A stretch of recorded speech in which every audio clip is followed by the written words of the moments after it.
A murder suspect mistakenly released from jail, now back behind bars. Alex Zapata was to be held in Clovis in connection with the murder there, but he was released from the Lee County Detention Center. In the last hour, authorities tell KOAT U.S. Marshals took him into custody, but there are still serious questions about why Zapata was mistakenly set free. In a Target 7 investigation, Sasha Leninger explains who may be responsible and what officials say needs to be done to prevent this from happening again.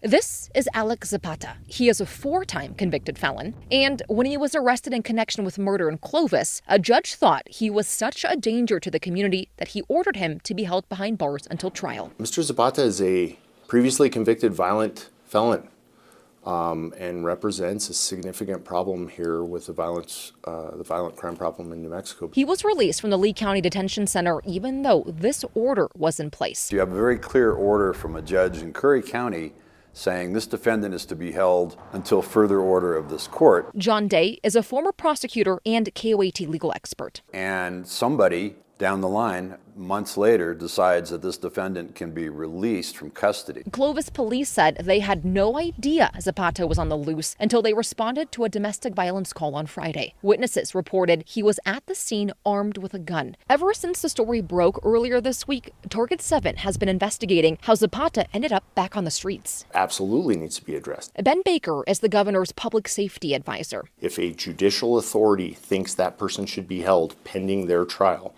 they absolutely should be held. Zapata was facing multiple charges in various jurisdictions across the state. He was being held here at the Penitentiary of New Mexico in Santa Fe, serving a sentence for a parole violation which ended in September. It would be unconstitutional and unconscionable for the Department of Corrections to keep a person. Baker said, however, that doesn't mean they get released to the streets. It is really incumbent upon other law enforcement agencies and prosecutorial entities to communicate to make sure there is no period of time with which that criminal offender is released if they ought not to be. Both Curry and Lee counties did communicate to the Corrections Department that they had what's called a detainer on Zapata, meaning once he was done with his sentence, they wanted him back in their jurisdictions to answer to charges there. Zapata had hearings in Lee County, so their sheriff's office went to the prison to pick him up. Corrections Department notified Curry County not only that Mr. Zapata was being transferred to the custody, but to whom. A month later, a judge in Lee County ruled that Zapata had served his time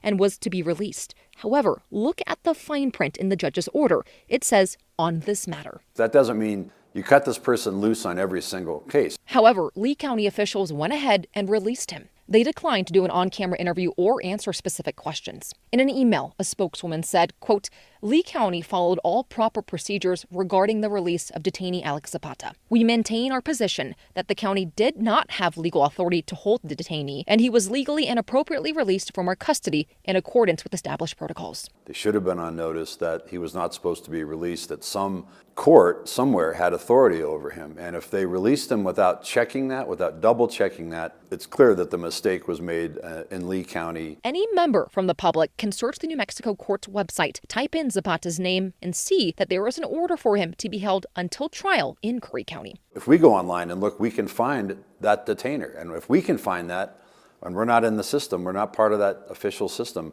then Lee County should have found it. In addition, Target 7 obtained documents that showed a search of the National Crime Information Center's database indicated Zapata had a pending case in Curry County. Zapata's release highlights ongoing issues in New Mexico. There have been 5 documented cases since July in which inmates have been mistakenly released, many of whom have been facing murder charges. For Target 7, I'm Sasha Leninger.